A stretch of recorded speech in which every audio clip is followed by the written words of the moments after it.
ধন্যবাদ ভাই। মানুষ চিন্তিত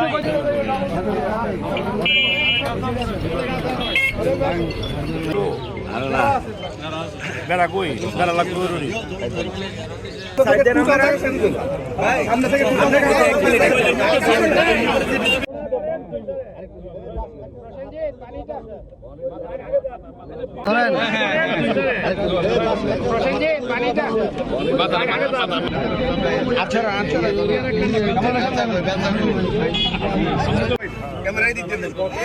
সাংবাদিকদের একটু জায়গা দিয়ে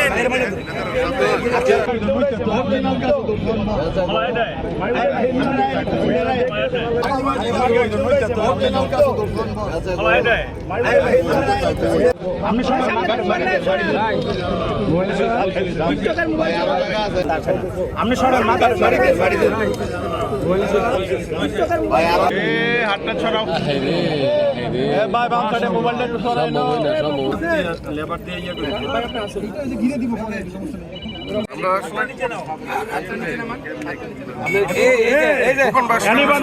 হাইওয়ের সহকারী প্রকৌশলী উদ্যোগে আজকের জুমবে নেন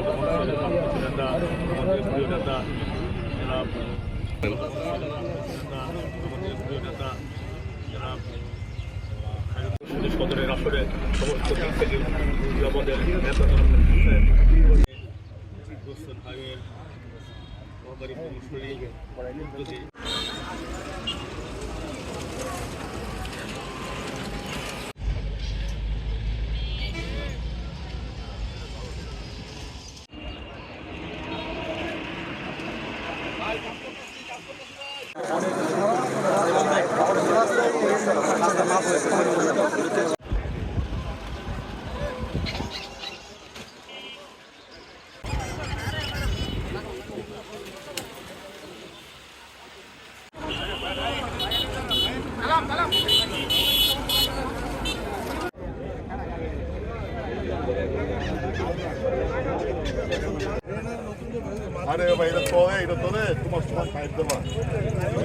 আমরা বৃক্ষরোপণ কর্মসূচি আমরা শুরু করব এবং 25 কোটি বৃক্ষরোপণ সারা বাংলাদেশে করা হবে।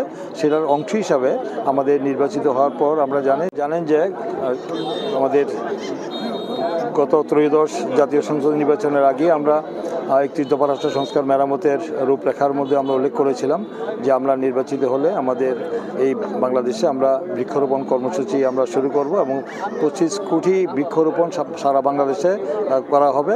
সেটার অংশ হিসাবে আমাদের নির্বাচিত হওয়ার পর আমরা জানি যে আজকে এই 1 এপ্রিল আনুষ্ঠানিকভাবে সড়ক জনপদের উদ্যোগে এবং তাদের তত্ত্বাবধানে আজকে আনুষ্ঠানিকভাবে আমাদের শুভ উদ্বোধন হচ্ছে মানে বৃক্ষরোপণ কর্মসূচি। সেটা অব্যাহত থাকবে এবং এটা সারা দেশে 25 কোটি বৃক্ষ আমরা রোপণ করব, যেন আমাদের পরিবেশ যে বৈশ্বিক যে আমাদের উষ্ণতা, এই উষ্ণতার কারণে আমাদের যে হচ্ছে পরিবেশ বিঘ্নিত হচ্ছে, পরিবেশ রক্ষার জন্য, ভারসাম্য রক্ষার জন্য একটি দেশে 25% বনায়ন থাকা দরকার। সেই দেশে আমাদের মাত্র বোধহয় 12% রয়েছে।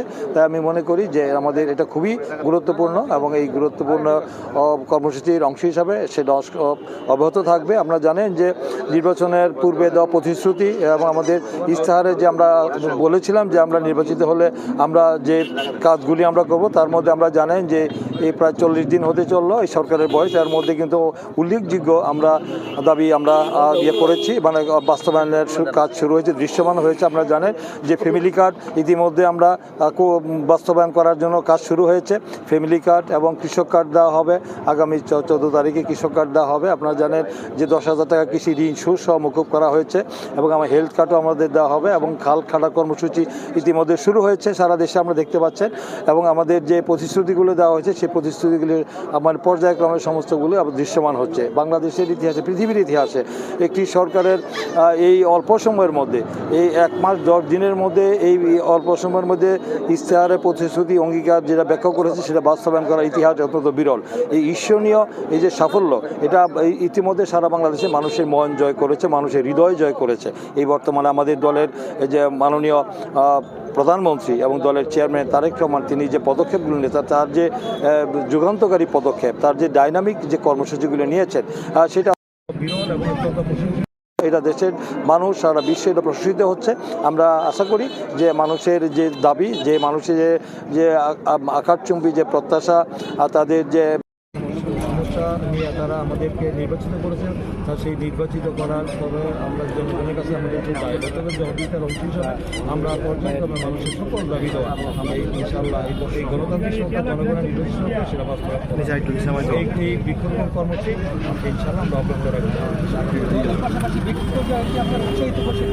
হ্যাঁ, অবশ্যই এটাকে যখন আমাদের মহান স্বাধীনতার ঘোষক প্রবক্তা আধুনিক আমাদের রহমান বীর উত্তম, তিনিও কিন্তু তিনি যে গ্রামে গঞ্জে হেঁটে বেরিয়েছেন এবং তিনি উৎসাহ যোগাইছেন এবং তিনি এই বাড়ির আঙ্গিনায় বোনদেরকে এবং গৃহিণীদেরকে আপনারা ওখানে সবজি লাগান, চারা লাগান, গাছ রোপণ করেন, বৃক্ষরোপণ করেন, এগুলো উৎসাহিত করেছেন এবং তার যোগ্য উত্তরসূরি বেগম খালেদা জিয়া করেছেন, তার যোগ্য উত্তরসূরি তার সন্তান আমাদের তারেক রহমান, উনি বাংলাদেশের প্রধানমন্ত্রী নির্বাচিত হয়ে তিনিও কিন্তু এই কর্মসূচিগুলি শুরু করেছেন। ইনশাআল্লাহ সেটা অব্যাহত থাকবে সারা বাংলাদেশের মানুষের কল্যাণ এই যুগান্তকারী কর্মসূচি।